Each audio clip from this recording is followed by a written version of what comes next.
What's up, rockers? Vegas Rock Goddess here on the rocks. Total entertainment coming to you live from somewhere off the Las Vegas Strip. Today, I'm interviewing an amazing band, Prophecy of the Martyr. So, me and you are going to get to know this band. So, let's let them in just a second here.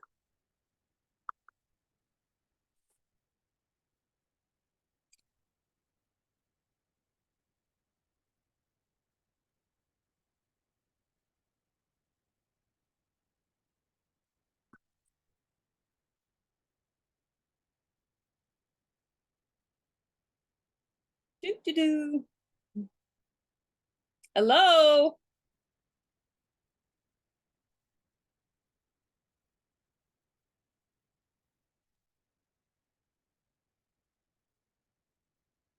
Hello. Okay. Hi. Hello. How are you? Doing pretty good. Just getting logged in, I see. Yeah. Are we? We're not live yet, are we? We Are are. we? We We are. are. All right. Cool. So okay, so I have Taylor, Nick, and Alex Yes, they should be on separate cameras. soon. Yeah. Yeah. They. Yeah. Yeah. They should be on any minute, hopefully. Yeah, so your band is really amazing. So why don't you kind of give the viewers a little background on how you guys got together and stuff? Yeah. So I'm the bass player. My name's Alex, and I was the most recent addition to the band. I joined about January of this year, 2023, and they probably were maybe a group for like 3 months or so prior before that. And basically, the drummer and the lead guitar player were friends, and it was just kind of like they wrote some cool licks and it sounded good, and they were joking around like, haha, wouldn't this be funny if this was a band? And then the lead guitar player met Nick at his job, just like the universe collided with him, and he happened to just be like, hey, talk about the band, and he was like, oh, you play guitar, I play guitar, and then he was like, well, you should join my band. Well, he came over and played first, obviously. Yeah, obviously. um, and then just kind of one thing led to another. Word of mouth got around about me as an addition to the bass. They were looking for a bass player. I traditionally didn't play bass, but now I'm actually really happy with it, more so than with guitar. It's something new, and it's challenging in a different way, being like more rhythm, staying with the drummer. Right.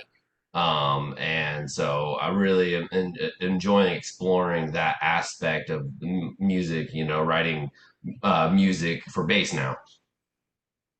Yeah, because I mean, your band really is multifunctional. Um, with the way your sound is, Hmm. you've got like metalcore in there. You've got like heavy metal. I mean, so you guys have a lot of elements going on, Yes, we um, do.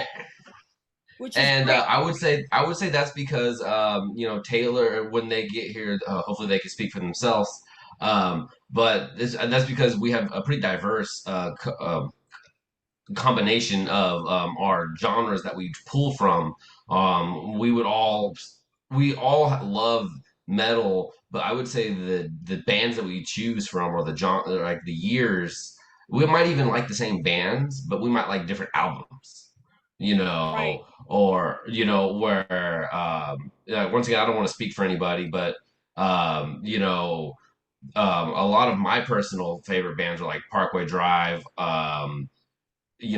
Corn, um, As I Lay Dying, you know, Memphis Mayfire. I'm wearing a Memphis Mayfire shirt. Right. So like, and then the other guys, they go, to like more traditional stuff, like more like the late '90s, early 2000s. Maybe like Angel of Death, or I can't believe I'm forgetting the name. It's Um, okay. There's so much out there. Okay, we got somebody at Taylor's coming in. All right, yeah, he can speak for himself. Hey Taylor, Hey Carol, how's it going? how are you? Doing well. Thanks for having us. Yeah, we were just Alex and I were just kind of getting to know each other a little bit, telling me a little bit about the band, Cool, cool. how you guys kind of all met, kind of serendipity. You guys kind of all like, hey, I play bass, I play guitar, whatever, you know. So, and Yeah, that's a lot how these bands out there are really kind of forming. It's like by accident. Nothing is ever like it was supposed to happen. yeah, for sure. I think the one of the guitarists and I we tried to form a band maybe like 10 years ago. And it kind of ended up serendipitously happening out of the blue, within the last year and a half or so. And I think that our other guitarist, we found just, it was like a dude who just worked at Ashley Furniture at the time, right? So it was like it all just kind of fell into place. Definitely, we got lucky, I think, immediately with a lot of the people that we had join the band. So we're kind of riding that we're finding that a lot of the people we picked up are super talented and super passionate about what they do. So it's been a pretty smooth ride so far. So it's been great. Yeah, that's awesome because it's weird how people find each other. I've heard so many stories from bands and how, yeah, this guy came to clean my car at my house and we were just talking and we like the same bands and he's a drummer and we were Yeah, looking for a drummer. I mean, weird stories like that, but I mean, that's it that's happens. great though because that's what the fans want to hear. How you guys got started, what motivated you, and how each of you have a different part in the band. Yeah, Absolutely. And I think it's really great when that happens kind of organically, right? Where it's like you see these bigger bands, like right now, like I see like Megadeth, for example, and they've got these other members of the band who kind of rotate in and out. That they're these kind of like hired guns that they bring on, right. which like for me as like a fan of bands who are more that kind of DIY like homebrew style of music, it's nice to feel like it's not a business, right? Like I think that's a big part of what compels us within the band to do what we're doing is that it's more from the approach of kind of our passion in the art coming first rather than it's our jobs and we are hiring individuals to be kind of like hired gun musicians, which we don't want to do. We are all kind of weird awkward dudes, and through that, we can 100%. get along much better when we are just able to kind of be ourselves and Right. you be loose about it and be organic with how we approach it, which I think it just feels a lot more natural. And I don't think that we're the kind of people who would like to be in a really really heavily professional environment in that sense. I think. Right. I mean, you totally described the way a lot of these bands are operating now. They're hiring guns. They're basically Yeah. hiring spaces that are unoccupied, but these musicians are making the rotation with a lot of other bands. For sure. So it's not necessarily like I'll just give you an example. My friend Sam Bam Colton, he plays in Dorothy. He also plays in Faster Pussycat. Okay. Um, I mean, he plays in Butterside. This guy is one of the busiest guitarists out there, and he doesn't really call any of these bands home Yeah. Right. because he has different aspects for each band that he just absolutely loves. But we had a Mhm. conversation recently, and he was telling me, he's like, Carol, I'm going to have to choose at some point, and it's going to be difficult. And I go, believe me, Sam, I'm glad I'm not you, man. You know Well, what I I feel mean? like in cover bands or tribute bands, that's more of the norm and something that you can kind of get away with because you're fitting more of like I don't want to. I'm generalizing, but like a cookie cutter, there's an expectation of what you want to see, and you just kind of have to meet those demands, those expectations. Whereas Right? like, on the original side, that's not what you want because that's not what's going to separate you from everybody else. Yeah. And there's a lot, like you said, I don't want to generalize either. I usually don't categorize bands. Yeah. Like for instance, we have the Kings of Thrash, ex Megadeth Right. individuals. They're friends of mine. You've got David Ellefson, you've got Jeff Young. And some guys do it with passion, and they love it. And they have a passion for this. And at some point, they're going to want to enter original music into the mix. We'll see. Yeah. Like, that's just an example. And these bands are thriving. And your band has that sound where, down the road, you're a storyteller band.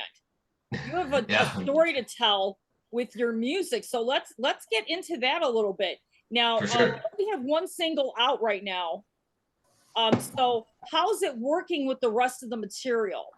Oh man. So yeah, good question. So we went into the studio probably maybe 6 months ago, and we recorded 3 tracks, and that's basically what's on our YouTube channel on streaming services right now. That being said, they were the first songs we wrote as a band, right? They were literally the first 3 songs, and the comparison, like considering that, for the most part, this is the project that we're all working on, save for our drummer who has another band on the side that he's working on. But for the most part, this is kind of like the passion project for all of us. So where we are right now with that is that I think we're up to song 9 or 10 now that we need to actually get into the studio to record some of the newer material, because we've been moving so fast and writing music in a pretty prolific way, where the result is now that we have almost like our writing style has changed significantly. We've all, like, our skill levels have, hey, what's up, Nick?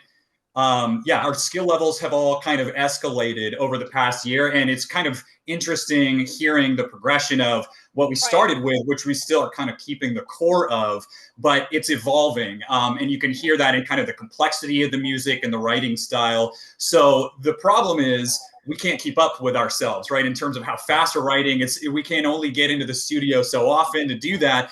And we're just really excited about it. But the problem is that we're so excited that we can't, slow down and actually, stop ourselves from just continuing to crank out new music. And I think one of the primary people who's driving that, who just joined the chat, is Nick.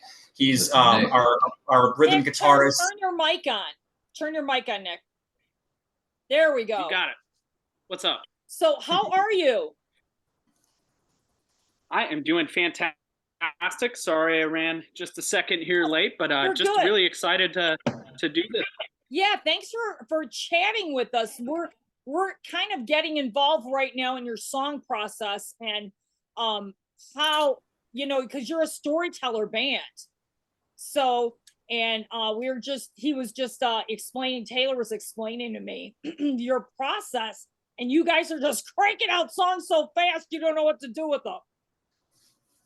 Yeah, for sure. And it's awesome, because it means that we have like a lot of live material that's super solid that people haven't, they don't have access to. So we find that people are pretty receptive to it in a live setting. Especially, we've been kind of happy to see the response, because it's really easy to be in that space where, like, you're a new band, you're starting out, and you're just trying to gain any kind of traction. But for us, the kind of impact that this newer material has, and the fact that the original material is still solid, means that people who come to see us who don't really know our material that well end up kind of connecting with it, and coming and talking to us and being like, hey, we love that kind of like metalcore sound, but we're blending it with all these other things. So it's been this kind of nice blend of genres that's kind of evolving from what it was, and ultimately has led to us having a pretty good, solid response when we're playing shows live. And that's a big goal for us, is that we want to be a band that is really solid in a live setting, and that is kind of delivering that same experience that you get from, like, listening to the music, but even more so, and have it be, super in the pocket and tight, and really delivers in a really organic and non-artificial way. Like, we don't use backing tracks. We don't use a lot of effects even. It's all just kind of, guitar straight into the amp kind of stuff that we're doing, and just like raw vocals. And people seem to like it a lot. So we've been really happy to see the response. But again, it's like we can't keep up with the amount of new material we're creating. And so we're hoping to get back into the studio soon to kind of catch up a little bit. Yeah, and I'm really glad that you guys are interacting with your fans because they're the ones that are listening to your stuff. So they're the ones that are going to give you the most honest feedback.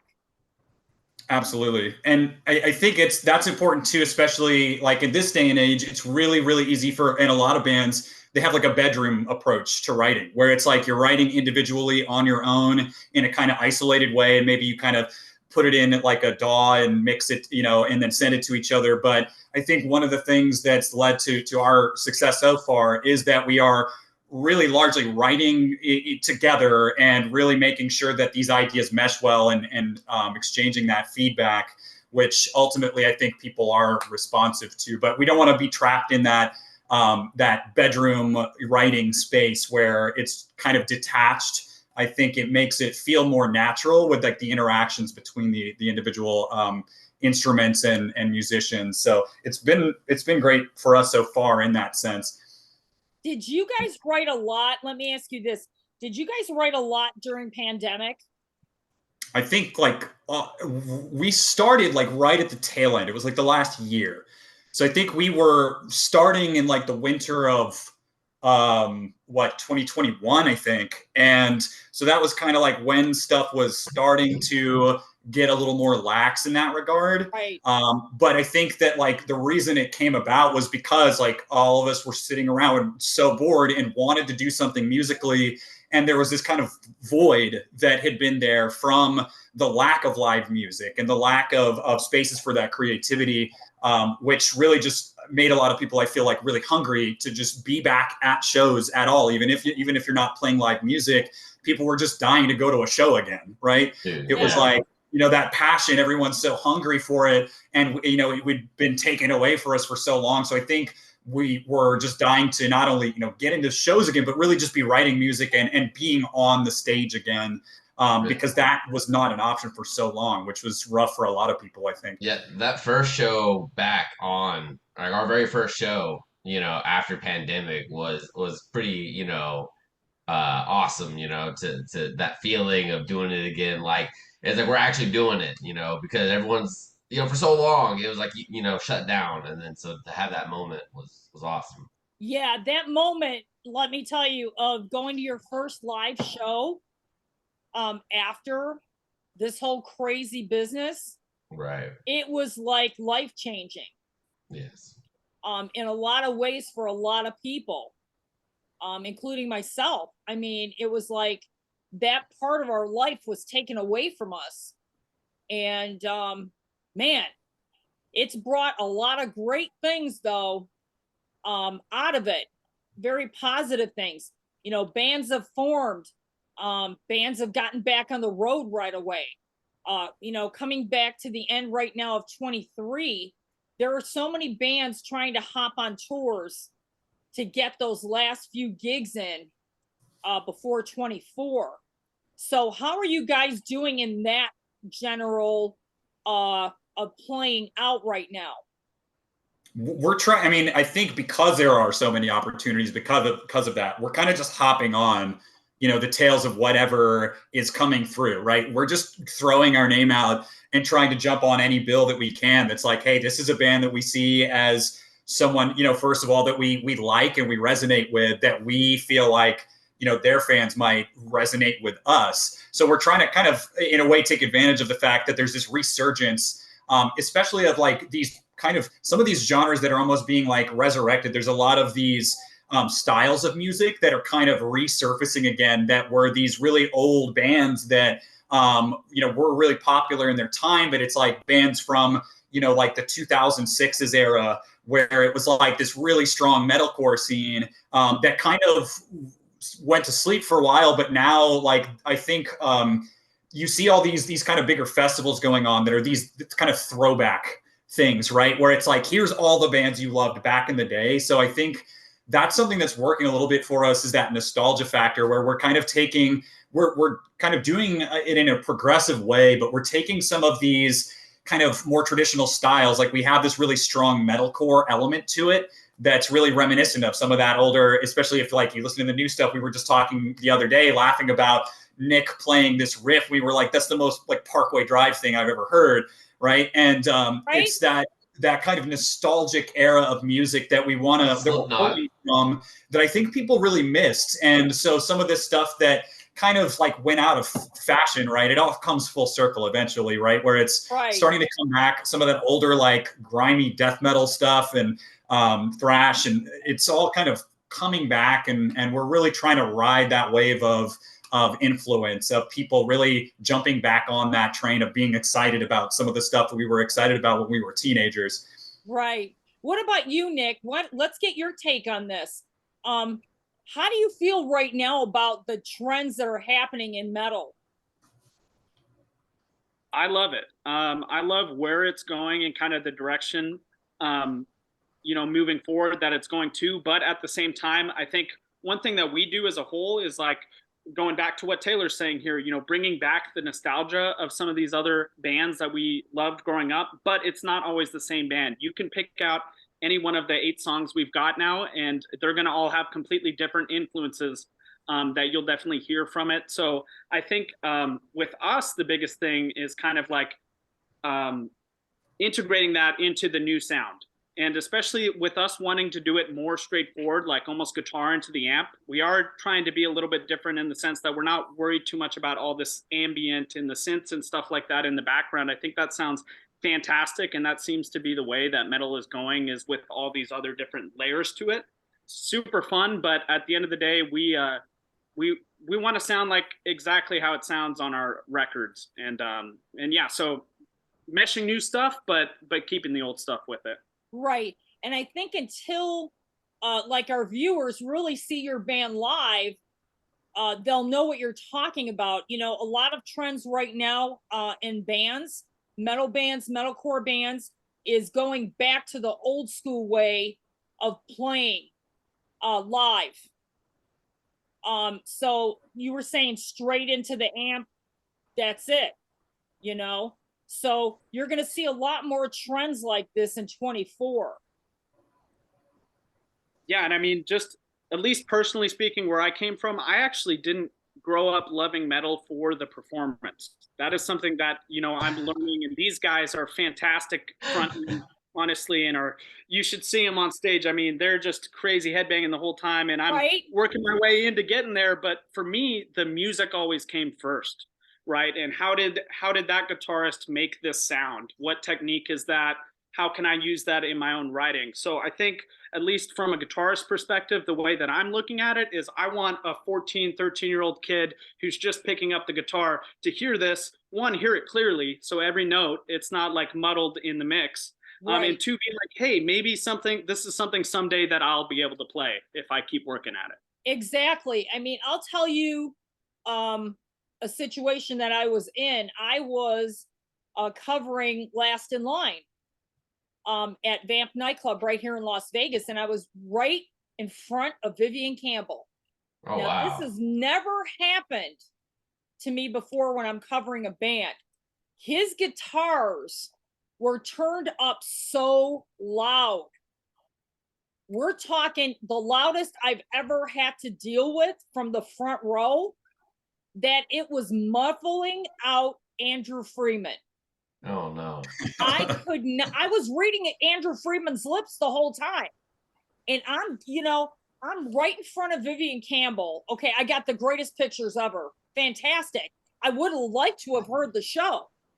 But the only thing that I was hearing and feeling was Vivian Campbell's amazing guitar playing, and the air and the electricity from the amps.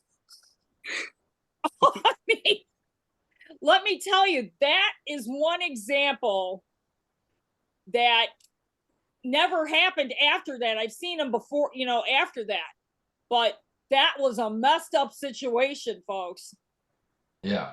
So we're trying to take I think we're trying to take the best of both worlds with the direct to the amp approach, but also like incorporate, like we're starting to incorporate in-ears.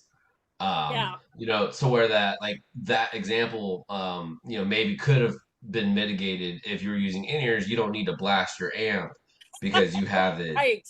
Nick right knows here. what I'm talking about, man. you know, also hearing protection, Right. safety, for your own longevity. But we're trying to take the best of like the what worked best, what was good about that, and then what are some new stuff today that we can incorporate into that technique wise. I play with a pick on bass. I don't slap, but I love a lot of people that do slap, and so like I try to like see the influences in that and why they do what they do. And like I said, take the best from what was work good then and Right. incorporate with some new stuff from today. Yeah, your band, though, I mean, sounds great, but until people get in front of you live, okay, and feel like Well, that bass or feel yeah, those drums, feel the guitar, the vocals, they yeah, have to kind of experience all of it. yes, And I think with you guys moving forward now in 23 and 24 here, people are going to get an opportunity to really experience that. Well, I think that's the big separator nowadays in bands because, as Taylor mentioned earlier, like the Bedroom Warriors, I was even part of a band that's doing very well, but it was all you write your own individual parts and then come together, and it's like you better have it tight, ready to go. And Yeah, they sound great, they get away with it, that's awesome. But my biggest pet peeve with bands is like, oh, love their albums, but they don't sound great live. It's like, well, so what does that mean? So they were capable right, of doing one take good one time for the record, and then that's it. Like, we want this to be an experience. You come yeah, to the show to see these guys perform, and these guys do it yeah, honestly as good as anybody. right. And I mean, your fans are paying to see, your band be nice and tight, all the songs, I mean, I know bands like you've just described. They all live in different cities. Okay, their home base is in Vegas. So when they book a show here, they'll come, no rehearsal, they'll just go. right. Now, that's like, that's like throwing those dice on the table, if you ask, you know what I mean? But some bands operate like that. And I think it's kind of disheartening to the fans. It's like they don't have that passion Yeah, You for can what they're doing. I would it's definitely very say you can tell. clinical, and you can tell like when they're on stage that kind of clinicism really comes across. Where it was like, I'd much rather see someone perform passionately and fuck up here and there, right? But it's ultimately they're putting something into it, and there's kind of chemistry with each other on stage.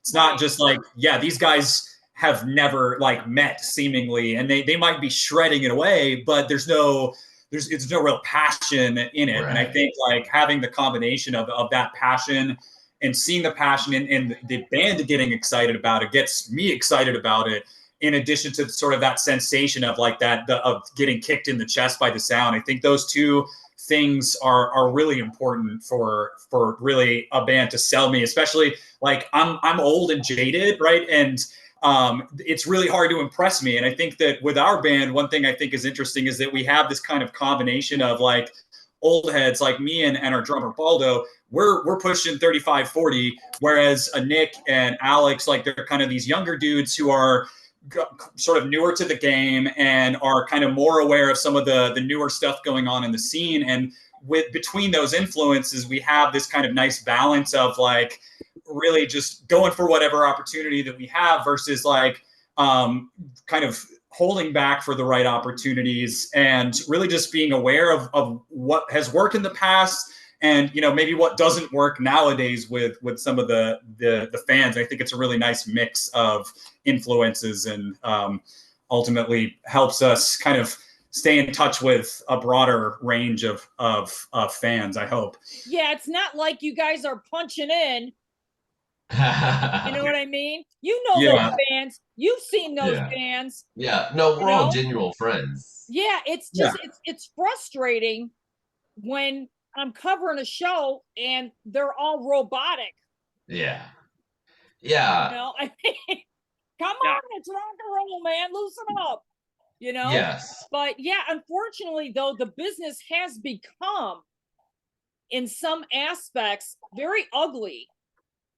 when it comes to certain genres and just certain bands in general. They don't want to move forward where your band is moving forward, and, feeding off that energy from everyone, the fans, each other. Well, other bands that we play with. Yeah. We network a lot, Yeah. with other people. And, we try to keep other people in mind. We help them out. They help us out. I scratch your back. You scratch my back, Our upcoming show that we have Friday is one of Yes. Taylor's friends. Let's talk about that show on Friday in Austin. Yeah, we got some new material we're going to be playing. We got a new song that we wrote, and we're excited to play it for the first time this Friday. Yeah, I have my flyer. Hey, very nice. Love all it. right. Yeah, so let's talk about, you guys are from Austin, right? Yes. Okay. Austin is one of the hottest areas right now for rock fans. I'm not just talking, country or whatever. I'm talking rock and metal bands. Yeah, definitely. I interviewed Black Heart Saints. Are you guys familiar with them? I don't think I've heard of them. Yeah, they're from the Austin area. They're a great band as I'll well. have to check them out. Yeah, but this place here, let's talk about it. You're on the bill with what, 3 people? Yes. Yeah. Bands? Yes. Yeah, a couple other bands. One of them, the one that headliner, their name is Bone, and they are kind of the like a reformation of a pretty popular kind of local band that was playing here for several years that you may remember. They were called Slayterica. Oh yeah. And it's basically what you probably think of when you hear that name. Essentially, they were like doing covers of Slayer, Pantera, and Metallica, right? And Nice. Obviously that's a great time, right? And like we do all originals, but they asked us, like we knew them through a friend of ours, and they asked us to play the show with them. So we're kind of just riding the success of like, well, some of these older bands or bands that have been around for a while have started to pick up on us when we're kind of opening for some of these shows and saying, hey, these guys have their shit together. Why don't we have them, playing right before us? So that's been like a big kind of push for us kind of moving forward and getting on some of these bills. Is just that I think that the venue and some of the promoters at the venue, especially, because frankly, we haven't really branched out too far from Come and Take It yet, because it's been a really great place for us to kind of cut our teeth in a place with good sound where it's consistent. We know what the drill is when we get there and we set it up, but that's kind of what we would like to do moving forward, is start to branch out more now that we have this kind of successful baseline of like where we're starting out in. We can start to look into these other venues and try to get, use the traction that we've gained to say, hey, we've got our shit together, like book us at these other venues. And I think that's the next step. But yeah, nepotism has gotten us at least, some distance here so far. And we're really hoping that turns out on Friday, and hope people come out. Yeah, I saw that and I'm like, whoa, man. I'm like, that is killer. Yeah, we got some badass artwork. Yeah. I love your shirts. Your guys' artwork too is amazing. Thank you. Thank you. Appreciate that. Let's talk now. This is one show. Is this the only show that you guys are going to be playing for a while, or what's up?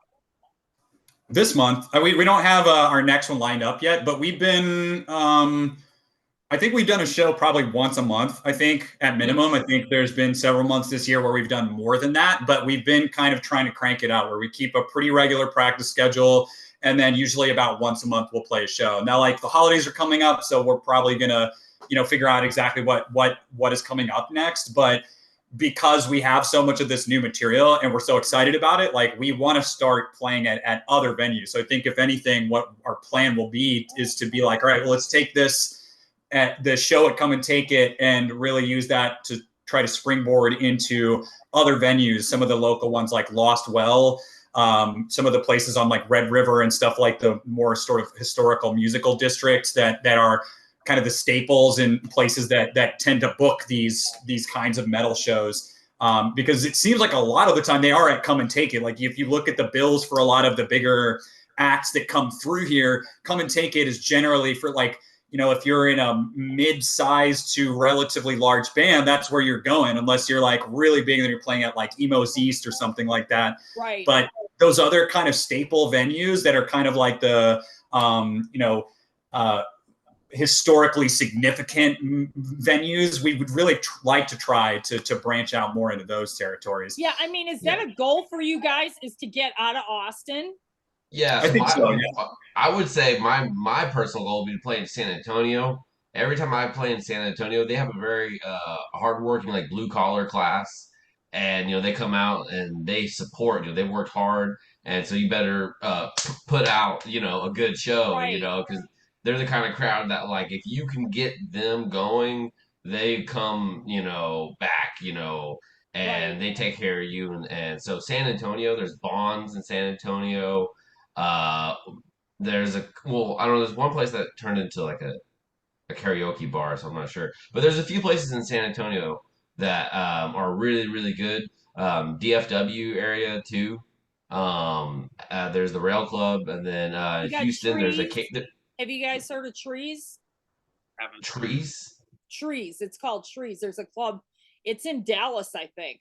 I'll have to check it out. There's Acadia in Houston. Yeah.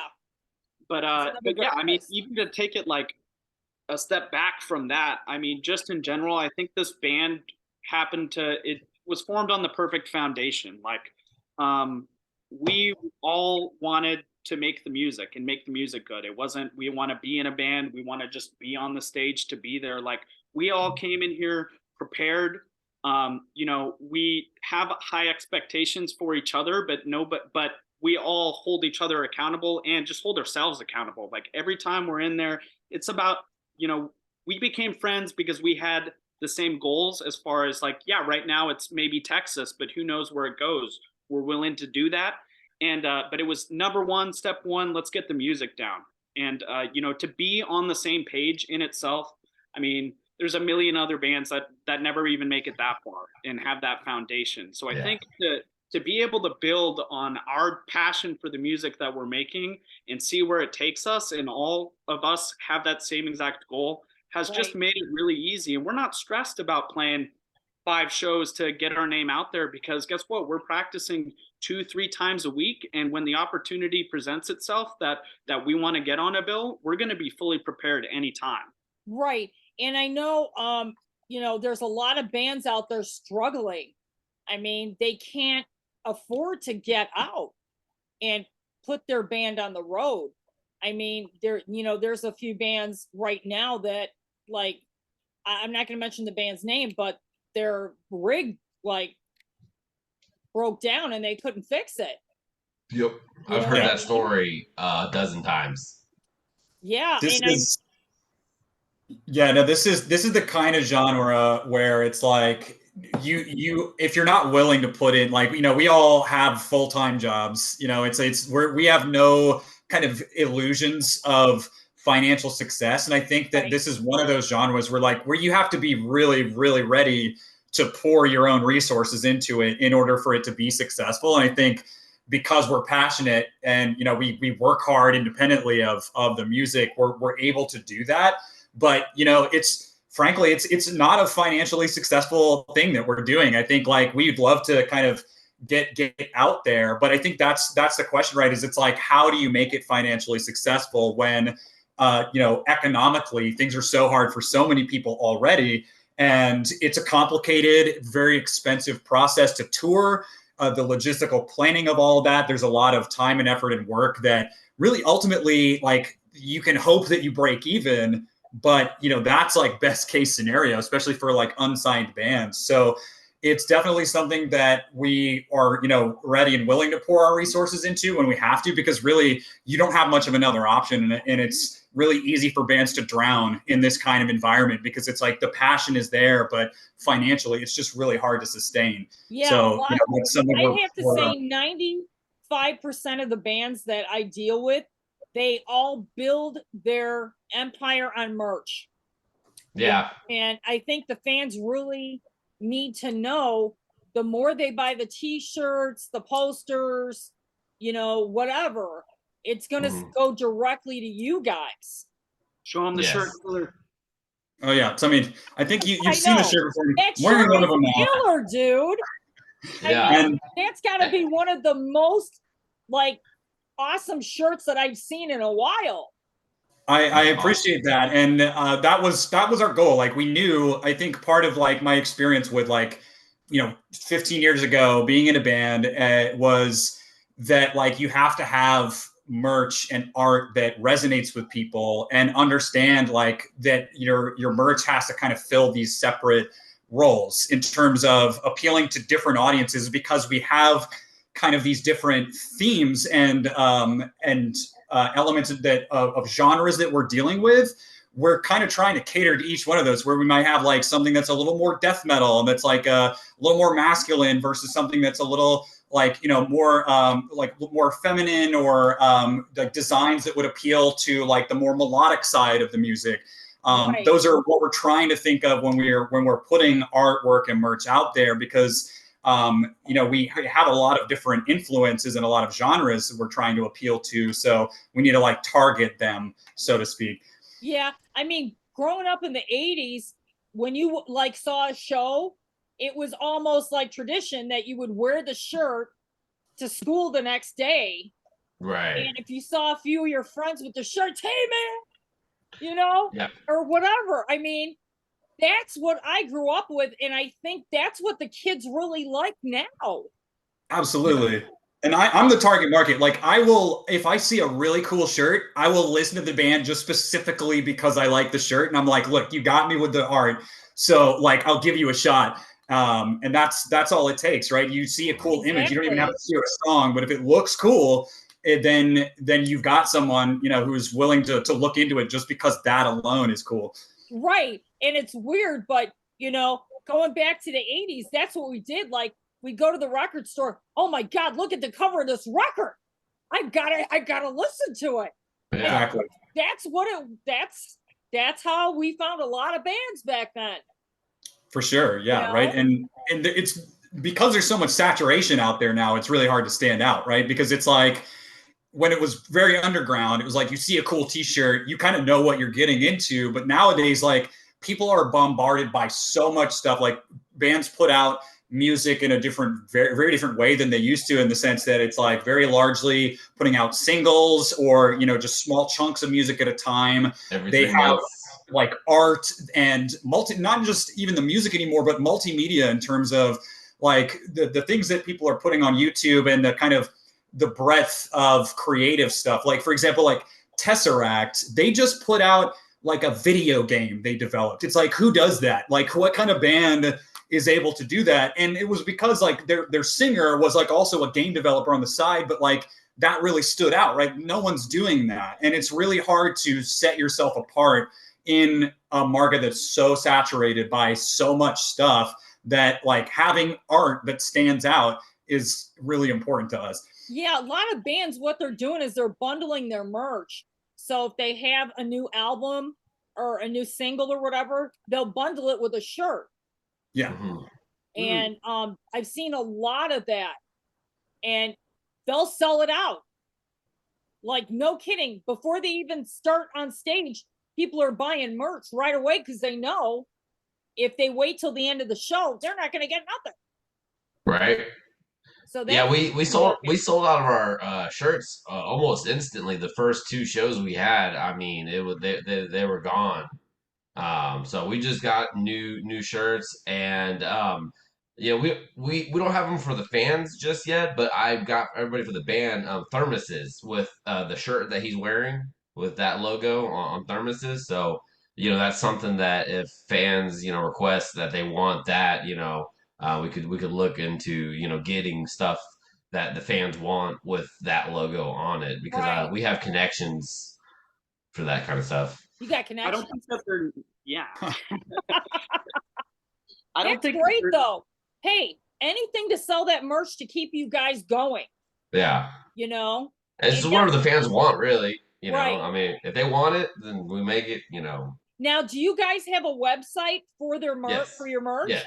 So that we have a website. I am working on building out the actual merch store part of it, because like logistically there's a lot we have to figure out with that, right? Yeah. It's like I gotta go to the fucking post office every day and actually be physically mailing this stuff out. So Right. something we got to figure out. But that's what we're trying to get to the point where there's enough demand for it, where it's like we in the last 2 months put up a website, prophecyofthemartyr.com, and we set it up so that you can buy tickets through there, right? That goes directly to us. So like a big part of this is the goal is to automate some of this stuff. It's to make it so that people have a place to get it. People have a place to like find everything that we have that is one consolidated location, and that they can get merch if they want to, because really like printing like CDs, like nobody really does that anymore. Like we could, but it would be like a huge cost. Like nobody's going to buy that. So in terms of stuff we can sell, merch is really it. And I think art is the way to go with that.